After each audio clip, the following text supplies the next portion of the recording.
Hey, we got some Bloodstained news. So Bloodstained is getting a update for a new kind of like level that's coming, and it's a collaboration with the game Journey. Yeah. So I wanted to talk about this and also kind of talk about the roadmap for the rest of Bloodstained, and also let's talk about Bloodstained in general. What's going on with it? And where's the sequel? Is there a sequel? We've already had one game, which I really like, but at the same time, it runs like trash on the Switch. The PS4 version and all the other versions that came out run a lot better.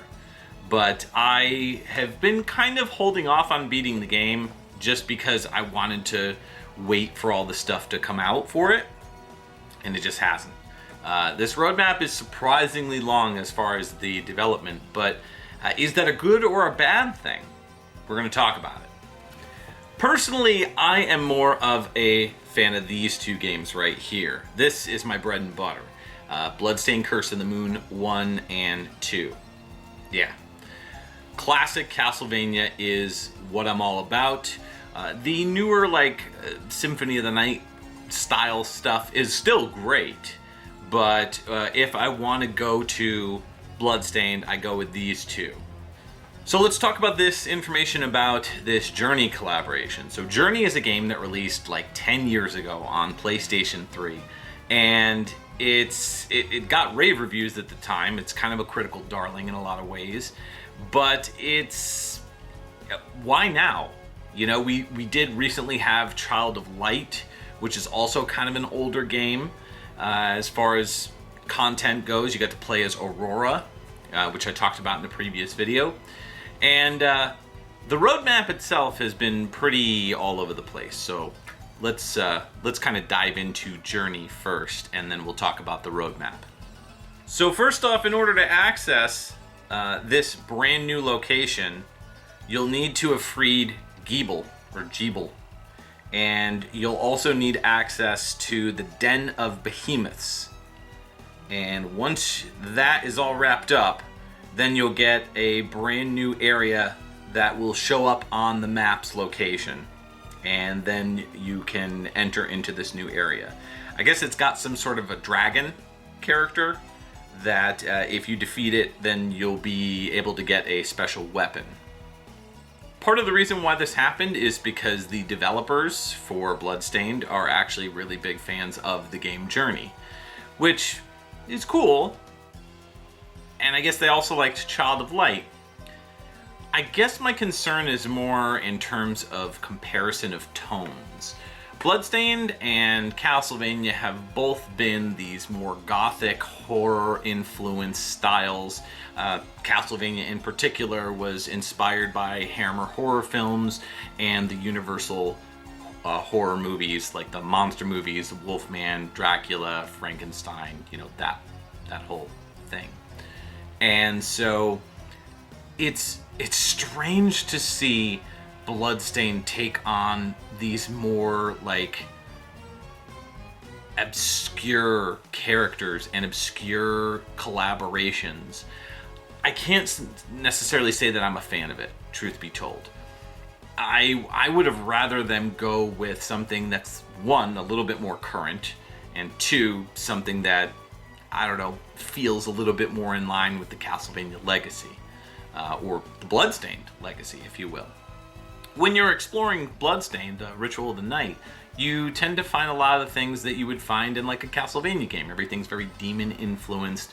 There's a lot of throwbacks and vibes in regards to religion and the churches and things like that. So there's a very ye old good versus evil kind of aspect to it.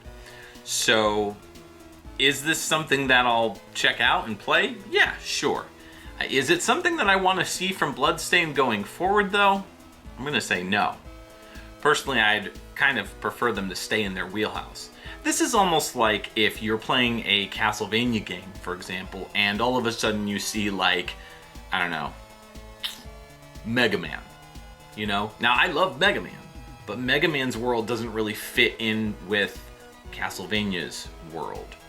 Or like Metroid, for example, another one, which a lot of people, like to use Metroid and Castlevania in a special term.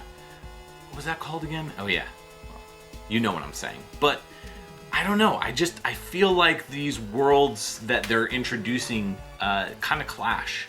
And I don't think that they benefit fans of Bloodstained. I just kind of want them to like go on the path of sticking with Bloodstained, and maybe, if you're going to introduce a collaboration, maybe do it with a character that either character or atmospheres that kind of match.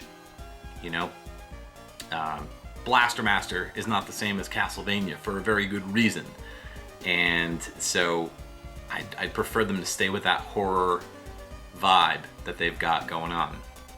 Now, this is not going to factor into any kind of achievements or anything like that. They also are including a couple quick updates for the Switch version and a couple other small odds and ends with this release. So that's what's going on with this update. I believe it's out today. You can go and download it, and that's pretty much it. So that's how to access the content for the Journey, downloadable content, and it's free. It's a free release, and that's what's up. So let's talk about the roadmap. What does Bloodstained have left, and what have we already received so far?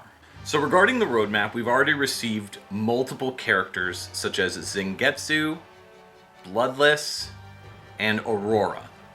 Aurora being the character from Child of Light. We've received a randomizer mode, a boss revenge mode, Kingdom 2 Crowns crossover, which, I don't know.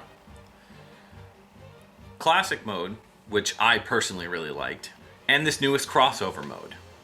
So what's to come? Well, this fall we've got Chaos mode coming up, which has local and online co-op, and that'll come in update 1.5. Then we also have with that update Versus mode, which again is local and online player versus player. All of this comes out in the fall of this year. Now in winter, we've got some stuff that I'm really excited about coming. New outfits, free and premium DLC, which you'll have to pay for, and a second classic mode, which is pretty cool because it teases playing as Dominique.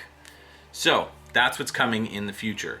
Now, in my opinion, based on what I've seen so far and what I've read, they are working on Bloodstained 2, if you will. And that's separate from Curse of the Moon 2. So it's a whole new game that they've already said that they're working on. But I kind of feel like these updates, these quality of life updates, these things that were promised in the Kickstarter way back when, they're all getting released and they're all staying true to their word, which is great. And I'm happy that they're doing that. And I also really am glad that it's extending the life of the game. But in a way, like, the versus modes being released so late in the game's life, like, that seems kind of odd. I feel like that's the sort of stuff that they really should have tackled first. But, I don't know, maybe it'll bring more players in? I don't think so. That's the sort of stuff that you want to introduce really early on. And so if they're releasing that stuff late in the game, the only thing I can suspect that they're doing is to just, like, bump up sales. I also gotta wonder if there's going to be like an ultimate edition that comes out for Bloodstained, you know, something that has literally everything in it once all the little pieces of the puzzle are combined. So that's my thoughts as far as like what I think is going to be happening with Bloodstained 1 in the future. Now, Bloodstained 2, I don't know. I think we need to see something later more than sooner. And the reason for that is, I kind of feel like they need to give Bloodstained some breathing room. You know, after all this content is out, if they are going to release like a final version of the game, let that stand on its own before you then go and announce Bloodstained 2, like with a trailer or a teaser trailer. Especially since they've probably been working on it for at least a year or close to a year as far as the sequel goes. So I don't want it to be a situation where they're going to run to Kickstarter and do another Kickstarter and start trying to gather up all this money when the game's not done. I think that they really need to learn from their mistakes from last time, and instead of doing a sort of like campaign with Kickstarter, I get why they did it, because they were running on empty. They had no money, and they were trying to do this just to get people interested. People wanted Castlevania. They wanted new Castlevania. This was really the only way that they were going to be able to do it, was with a whole new IP. So I understand that. But at the same time, I don't want the brand to cheapen, and I would hate for them to announce something so early in development, and then we, much like the problem with Bloodstained, is it released too early and due to public demand. That's really, in my opinion, the reason why Bloodstained didn't do as well as it could have. But at the same time, like, knowing all the content that they've delivered, this game would have been in production like to this day, and we wouldn't have gotten to play it at all. So I really think that the developer had no choice but to release the game early. But part of that is kind of different. It's a kind of a tough pill to swallow, because now we're looking at the results of this game being released on the Switch, for example, with the really terrible lag. I'm not normally one to complain about lag. I just kind of brush it off, but man, the lag is really bad on Bloodstained Ritual of the Night on the Switch. PS4, not so much. I have not played it on Xbox, but I would assume that it's pretty much similar. I just think the Switch just wasn't powerful enough to put this game through, which is so weird. Because when you look at other games that are coming out, I mean, yeah, there are some games here and there that do have problems running on the Switch. Not everything runs great on the Switch. I mostly play in handheld mode, so that could also contribute to the issues that I may be having. And feel free to mention in the comments below if you have played it on the dock and it's much better, because maybe I'll play that way instead. It's just one of those games that I'll pop in every now and then when I'm, in bed, gonna go to sleep at night. And I'm like, hey, let me get an hour in of Bloodstained just to plow through it. I'm really close to the end, and I did check out Classic Mode, and I really like it. But at the same time, like, man, there's these weird brands that they're kind of working with, combined with all this additional content that they're putting out. It's great that they're trying to extend the life cycle of the game's release, but like, the game is already dirt cheap if you wanted to buy it. So I can't honestly wonder like how much money they're really making off of this game now. Maybe it's a lot, maybe it's not a lot, I'm not sure, but I'm curious what everyone else thinks about the Bloodstained brand and about this new collaboration with Journey. Let me know down in the comments below what you think about that, because it's kind of interesting to talk about this and engage with people to kind of find out what your thoughts are on this sort of thing.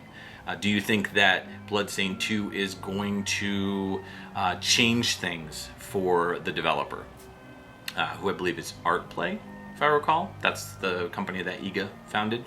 So let me know in the comments below what you think, and hopefully we get some more news. I'll probably report back when the fall update comes out, just so we can kind of mention it and see what other quality of life improvements come with it. Who knows, maybe they'll actually patch and finally fix the Switch version. That's all I got, guys. Take care, and we'll see you again for more Castlevania and Bloodstained goodness.